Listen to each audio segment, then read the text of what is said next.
સો નમસ્કાર મિત્રો, મળી રહ્યા છે આપણે ધરતીનો છેડો વૃદ્ધાશ્રમની અંદર ને આપણી સાથે એક વૃદ્ધ બા છે અને જાણીએ એમની સાથે વાત કરીએ અને બા વિશે જાણીએ કે બાને કેવી રીતના અહીંયા આવવાનું થયું અને કેટલા ટાઈમથી છે.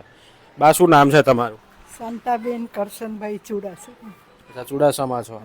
બરાબર. ક્યાંથી આવવાનું? અમદાવાદથી. અમદાવાદથી. અને તમારા ઘરમાં કોણ કોણ છે બા? 2 દીકરા છે, વહુ છે, દીકરાના દીકરા છે અને મારી વહુએ મને રાખીને કાઢી મૂકી. દીકરાએ ખુદે બા, તમારું મૂળ વતન ક્યાં? ધંધુકા સાઈડ આવ્યું? ના, હું પોરબંદર, આમ પિયર મારું પોરબંદર, જુનાગઢ સાસરું મારું. બરાબર. માંગરોળ સાસરું મારું. બરાબર. અને શું તમારા ઘરે છોકરા છે? છોકરા છે 2. ઘણી તો એસટીમાં નોકરી કરતા હતા. એસટીમાં વર્કશોપમાં નોકરી પતી ગઈ. પૈસા હતા તો મેં 2 છોકરાઓને પરણાવ્યા, છોકરીને પરણાવી. પૈસા મેં વાપરીને, મારી આગળ કંઈ હતું નહીં.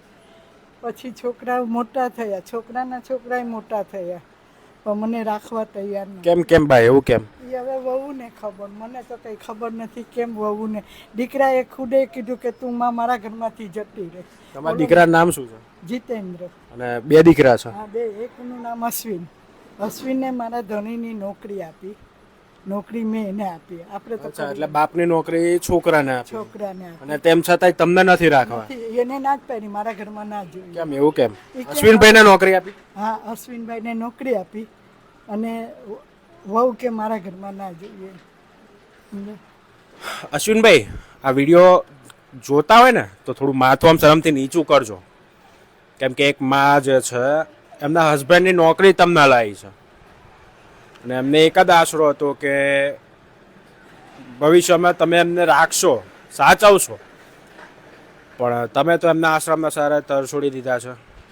બા, તમારી કોઈ છોકરી એવું કઈ છે? એક દીકરી છે, સાસરે છે, એની પાસે રહેવાય નહીં. ના, એ તો સમજ્યા. મહિનો રહી આવતી હતી, મહિનો યા રહી આવું, પણ કેટલા દિવસ રહેવું.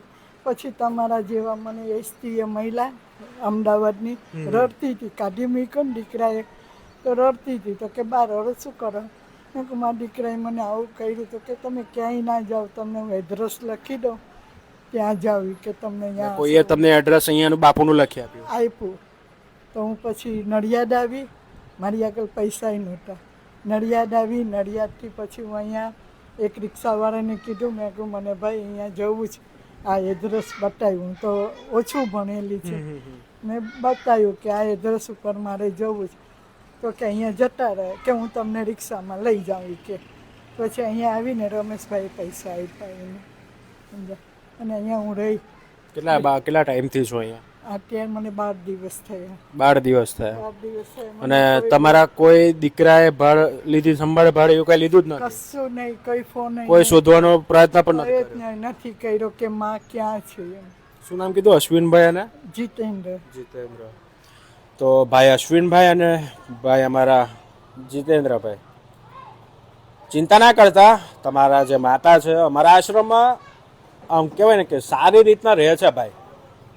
ભલે અમને કંઈ પ્રોપર્ટી નથી લખ્યાલી, પણ અમારી ફરજ છે કે આવા વૃદ્ધોને અમે રાખીએ, અમે સંભાળે રાખીએ.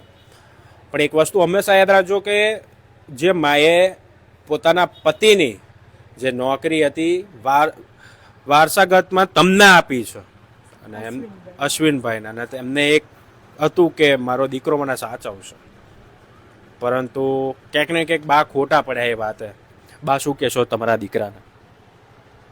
શું કહું કે મને રાખે મને. હવે તો અહીંથી ક્યાંય નથી જવું, પણ મને આ ભાવ આપો એટલું મને બહુ છે. બસ શું કરું? આ માને ખાલી 2 ટંકનું જમવાનું અને બસ પ્રેમ ભાવ, અને પોતાના દીકરા અને દીકરીનો જે પ્રેમ ભાવ જોઈએ એ જ મળવું જોઈતું હતું. બસ એમને બીજી આશા શું હતી? એમને તમારા રૂપિયાની કઈ આશા નથી ભાઈ, પણ કહેવાય ને કે આજે બાને આશ્રમનો સહારો લેવો પડે છે. આટલા વૃદ્ધ થયા છે અને બા ટેન્શન ના લો. અહીંયા 75 વર્ષ થયા મને. 75 વર્ષ કે નાની નથી કે ચાલ જુવાન છે, એમ થાય કે ક્યાંય રખડી ખાઈશ, ક્યાં જાઉં. કઈ બા વાંધો નહીં, અમે તમારા છોકરા જ છીએ, બરાબર? તમારે કોઈ પણ જાતનું ટેન્શન લેવાનું નથી બા, રડવાનું કોઈ છે નહીં, બરાબર?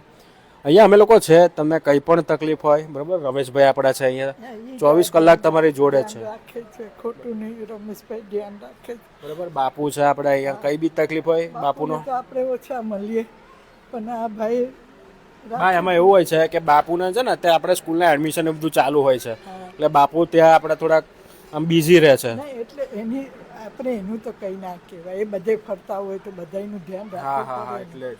પણ આ મારા રમેશભાઈ મારું ખૂબ ધ્યાન રાખે છે. બસ બસ બા, તમારે કોઈ પણ ટેન્શન હોય રમેશભાઈ બરાબર, આપણે બીજા અહીંયા છોકરાઓ છે એમને કઈ બી તકલીફ હોય બધું જ કહેજો બરાબર, તમને જે બી તકલીફ હશે એમાં તમને મદદ કરશે બરાબર. અને ભાઈ અશ્વિનભાઈ, અને શું નામ કીધું બીજાનું? જીતેન્દ્ર. આ વિડીયો તમારા સુધી જરૂર પહોંચશે ભાઈ. અને ખાસ હું કહીશ કે બા તમને તમારા દીકરા લેવા આવશે, જશો ખરા પાછા? ના, મારે હવે નથી જવું, હું ધરાઈ ગઈ, વહુથી ધરાઈ ગઈ છે. ભાઈ શરમ કરો, એક માને હાથ જોડવા પડે છે, કેમ તમારી વહુથી.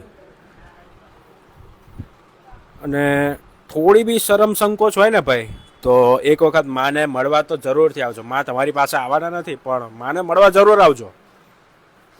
તો મિત્રો, આ વિડીયો બને એટલો વધુ ના વધુ શેર કરો, અને બસ તમારા સહયોગથી જ અમારા આવા વૃદ્ધો અમારી સુધી પહોંચે છે.